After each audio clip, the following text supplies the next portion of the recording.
amigos, sejam bem-vindos à Semana do Crescimento. Essa palavra, essas aulas é para você que ama a palavra de Deus, que quer conhecer mais de Deus, que quer ser um cristão melhor, que quer crescer na graça e no conhecimento de nosso Senhor e Salvador Jesus Cristo. Seja muito bem-vindo.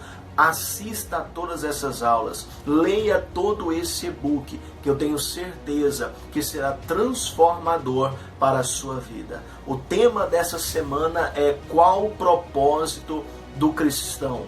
Com certeza você já deve ter feito essa pergunta: qual é o meu propósito como um cristão, como um servo de Deus, como servo do Senhor Jesus Cristo? Qual é o meu propósito? É sobre isso que nós falaremos em toda essa semana, dividido em 2 aulas. E hoje é a nossa primeira aula. E o tema que nós vamos falar será quem eu era. É um tema importantíssimo. Fique comigo até o final, que eu tenho certeza que você será abençoado.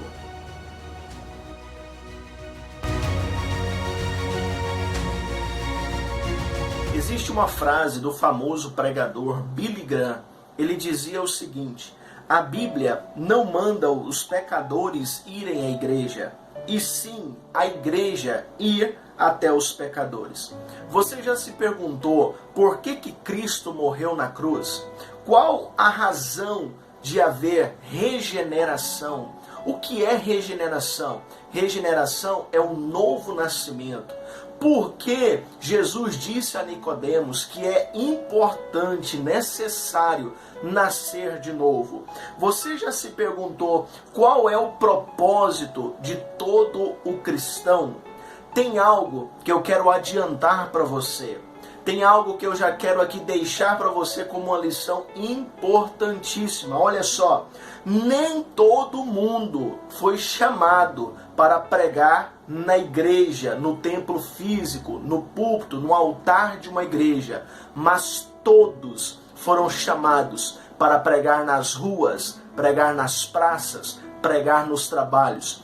Todos foram chamados. E é sobre isso que nós iremos falar, sobre o propósito, sobre o chamado de todo o cristão. Mas é muito importante nós entendermos algo. A Bíblia nos diz em 2 Coríntios 5,17: assim que se alguém está em Cristo, é uma nova criatura. As coisas velhas já passaram, e eis que tudo se fizeram novas. Esse é um texto muito famoso, que fala que todo aquele que está em Cristo é uma nova criatura. As coisas velhas já passaram. Hoje eu quero falar com você nessa aula sobre essas coisas velhas que passaram. Como hoje nós estamos em Cristo, mas o que eu era antes? Quem eu era? Para que você possa dar valor e entender a profundidade e o poder de tudo que eu vou falar na próxima aula, eu quero que você entenda muito bem sobre a razão dessa aula, sobre o tema dela, quem eu era. Se você não entender o que eu vou te falar agora, com certeza você não vai dar valor no que eu vou falar na segunda aula. Quem eu era. Entenda isso. Um preso só vai dar valor na liberdade se ele ter consciência de que ele está preso. Uma pessoa só vai dar valor na liberdade se ela ter consciência de que ela está presa. Por que muitas pessoas hoje não dão valor na igreja, não dão valor em Cristo, não dão valor no Evangelho de Jesus, não dão valor na salvação, na libertação? Porque muitas pessoas hoje não são alegres por servir a Deus. Simples. A razão disso é porque elas não têm consciência de quem elas eram sem Cristo. Você só vai dar valor em quem você é hoje em Cristo se você entender, ter consciência de quem você era antes sem Cristo. E para nós entendermos isso, eu quero ler um texto com você Está lá em Efésios, capítulo de número 2, verso 1 até o 3. Olha só o que diz. Ele, Jesus, nos deu vida, estando nós mortos nos nossos delitos e pecados, nos quais andaste outrora. A primeira coisa que eu quero que você entenda aqui, vamos por parte. Jesus está dizendo, através do apóstolo Paulo, que ele, Jesus, nos deu vida. Por que ele nos deu vida? Porque nós estávamos mortos. E a razão de estarmos mortos é porque havia muito pecado, ofensa, erros, crimes cometidos sob nossa responsabilidade. A Bíblia diz, vocês estavam mortos nos vossos delitos e nos vossos pecados, nos quais vocês andaram, nos quais vocês viviam. Então, como eu era antes? Primeiro, eu era morto. Quem eu era antes de Cristo? Eu era uma pessoa morta. Mas aí você pode dizer, mas eu não estava morto. Você tem que entender que existem vários tipos de morte. Morte física, morte espiritual e a morte como condenação eterna, que é para sempre longe de Deus. A morte espiritual é o que nós estamos falando aqui. O que levaria a uma consequência, que seria a morte física, que poderia ser levada à condenação eterna. Então Jesus está dizendo que nós estamos mortos, ou seja, uma morte espiritual. Quer dizer que estamos separados de Deus. Meus irmãos, não existe nada mais terrível, não existe nada mais terrível do que estar longe de Deus, do que estar afastado de Deus. O homem mais miserável do mundo não é aquele que perdeu R$1 milhão, mas é aquele que perdeu a presença de Deus. E o texto continua dizendo, segundo o curso deste mundo que vocês andavam, segundo o príncipe da potestade do ar, do espírito que agora atua nos filhos da desobediência, entre os quais também todos nós andamos outrora, segundo as inclinações da carne, fazendo a vontade da carne e dos pensamentos, e era por natureza filhos da ira, como também os demais. O que o texto continua nos dizendo? Que nós andarmos de acordo à vontade do diabo. Isso mesmo, o inimigo das nossas almas. A Bíblia diz que o diabo só sabe matar, roubar e destruir. E quem éramos antes de Jesus? Pessoas que andavam de acordo à vontade dele. Imagine só, você ter consciência disso, que você era um servo, um escravo de Satanás. Ele ainda nos diz que nós andarmos de acordo às inclinações, à vontade da nossa carne e dos nossos pensamentos. Além de ser escravo do diabo, nós éramos escravo dos nossos próprios desejos. Comece a pensar sobre isso. Comece a imaginar isso. Primeiro, escravo do diabo. Segundo, escravo dos próprios desejos. E ele ainda continua dizendo, éramos por natureza filhos da ira, como também os demais. Qual era a posição que tínhamos diante de Deus antes de Cristo? Qual era a nossa posição antes de Jesus diante de Deus? Ele está dizendo, nós éramos filhos da ira. Filhos da ira. Comece a pensar sobre isso agora. Quem eu era antes de Jesus? Quem eu era antes de estar em Cristo? O que são as coisas velhas que o apóstolo Paulo está dizendo que ficou para trás? O que ficou para trás, meu irmão, é que você antes era escravo do diabo. Antes você era escravo dos seus próprios desejos. Antes você tinha uma posição horrível diante de Deus. Você era filho da ira. Agora, compreendendo isso, o que ele nos diz? A Bíblia diz que ele, Jesus, nos vivificou. O que quer dizer isso? Quer dizer que ele tornou a nos dar vida pela graça, pela misericórdia e pela justiça nele. Hoje nós temos vida. Por isso que seguimos o texto que o apóstolo Paulo nos diz, que nós lemos assim, que se alguém está em Cristo, ele é uma nova criatura. As coisas velhas já passaram e tudo se fez novo. Eu não sei você, mas eu me alegro muito. Eu dou glória a Deus pelo sacrifício de Jesus, porque eu entendo quem eu era antes. Antes eu era filho do diabo, antes eu era escravo dos meus desejos, era filho da ira. Mas agora Ele me deu vida. Agora Ele me chamou das trevas e me deu um nome ao qual a palavra de Deus está dizendo de uma nova criatura, uma nova geração. E essa geração é uma geração nele, em Cristo. Você fica feliz? Você fica alegre de saber disso? Você se sente animado, entusiasmado em saber que você antes era uma pessoa condenada ao inferno e agora você é salva em Cristo Jesus?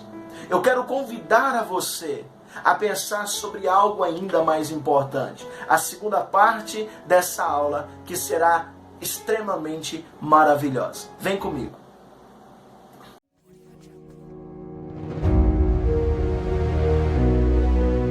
Na segunda parte da nossa aula de hoje, eu quero falar com você sobre quais as evidências de que provam em minha vida que eu sou uma nova criatura. Quais as evidências em nossa vida que provam que eu sou uma pessoa que está em Cristo, que eu sou uma nova criatura. Olha só, existem várias evidências. Só que eu gosto de citar duas, que eu creio que seja importantíssima em nossa vida, que vale nós citarmos aqui.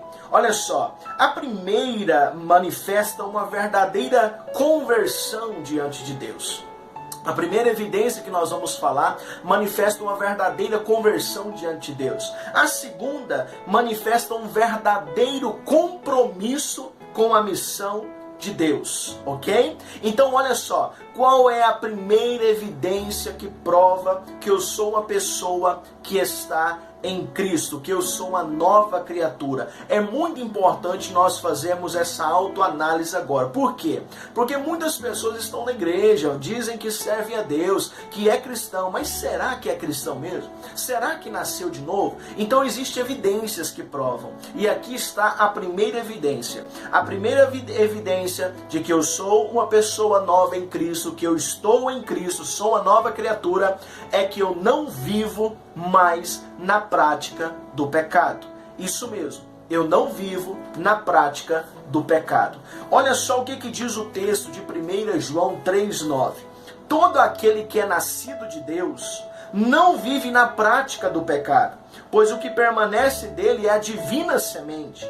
Ora, esse não pode viver pecando, porque é nascido de Deus. Aí você pode dizer, então você não peca? Não, é claro que eu peco, eu erro. Eu falho, todos nós falhamos. A Bíblia diz que se dissermos que não temos pecado, a palavra de Deus não está em nós e nós somos mentirosos. Então, eu quero que você entenda bem isso. A Bíblia aqui não está dizendo aquele que peca, ele está dizendo aquele que está na prática do pecado. Há uma grande diferença entre aquele que vive na prática e aquele que peca. Qual é a diferença? Um exemplo muito simples para você entender. Talvez você é uma pessoa que sabe fazer pão, mas você talvez não é padeiro. Qual que é a diferença? O padeiro, ele vive na prática de fazer pão. A pessoa que sabe fazer pão, ela faz de vez em quando. De vez em quando ela faz um pão, num dia, outro numa semana, no outro mês, mas não é algo diário. Já o padeiro não, ele faz todos os dias. A pessoa que vive na prática do pecado, ela é uma pecadora. Ela vive constantemente na prática do pecado. Ela acorda pensando em pecado, vai dormir pensando em pecado, vive o dia pensando em pecado, programando o pecado, calculando o pecado. Essa é uma pessoa que vive na prática do pecado. Agora uma pessoa que peca, ela peca por acidente. Ela não programa, ela não calcula, ela de repente aconteceu em um momento, ela não se segurou e aconteceu. Isso é pecar. Mas e se pecarmos? O que a Bíblia diz? A Bíblia diz que temos um advogado junto ao Pai, Jesus Cristo. A Bíblia diz que se nós confessarmos os nossos pecados, Ele é fiel e justo para nos perdoar os pecados e nos purificar de toda injustiça. Mas aquele que nasceu de novo, ele não vive na prática do pecado. Isso vai contra a natureza que está sendo gerada dentro dele, a natureza de Cristo. A segunda evidência de que eu nasci de novo, e esta está compromissada à missão de Deus, atrelada à missão de Deus, é produzir frutos. Se eu estou em Cristo e sou uma nova criatura, eu tenho que produzir frutos. Olha só, dar fruto é uma questão de sobrevivência para quem está em Cristo. A Bíblia diz lá no Evangelho de João, capítulo 15, que se eu estou na videira, eu preciso dar fruto. E se eu não der fruto, eu serei cortado e lançado fora. Assim eu glorifico o meu Pai, dando muito fruto, e assim sereis os meus discípulos. Versículo número 8 do capítulo 15 de João. Então a segunda evidência de que eu sou um verdadeiro discípulo, um verdadeiro cristão, que eu nasci de novo, é que eu estou dando fruto. A Bíblia diz lá em Mateus 7, verso 16 até o 18: pelos seus frutos o conhecereis. Colhe-se porventura uva dos espinheiros ou figo dos abrolhos? Claro que não, é contra a natureza de ambos. Então é pelos frutos que se conhece a árvore. Uma pessoa passa a ser discípulo de Cristo depois que ela começa a produzir fruto. Então aqui está as evidências que provam que eu sou um discípulo de Jesus, as evidências que provam que eu sou uma nova criatura em Cristo Jesus. Olha só, um cristão sem fruto, ele nunca poderá ser chamado de discípulo. Por quê? Precisamos viver e andar pelo Espírito Santo. Isso é verdade ou não é? Precisamos viver e andar pelo Espírito Santo. E assim, somente assim é que nós vamos produzir frutos. Olha só o que a Bíblia diz, Gálatas 5:25. Se vivemos no Espírito, andemos também no Espírito. Olha só, uma vida sendo guiada pelo Espírito Santo. É isso que precisamos. A Bíblia diz em Romanos 8:14, pois todos os que são guiados pelo Espírito de Deus, esses são filhos de Deus. O Espírito Santo, ele nos guiará pela palavra e fará com que sejamos frutíferos no reino dos céus. Aqui está, meus irmãos, quem eu era e agora o que eu sou. Eu era uma pessoa condenada, eu era uma pessoa injusta, eu era inimiga de Deus, eu tinha uma posição de filho, mas filho da ira. Agora eu sou uma nova criatura e precisa haver na nossa vida evidências que provam isso. Você não pode mais viver na prática do pecado. Você precisa produzir frutos dignos de arrependimento, frutos que provam o seu caráter, frutos que provam o seu serviço, o seu amor à missão e à causa de Jesus. Essa é a nossa primeira aula. Eu espero que você tenha aprendido bastante nessa aula. E eu espero que você esteja animado. Eu espero que você esteja alegre, ansioso para a nossa segunda e última aula da Semana do Crescimento. Que Deus possa abençoar você e te prosperar muito em nome de Jesus Cristo.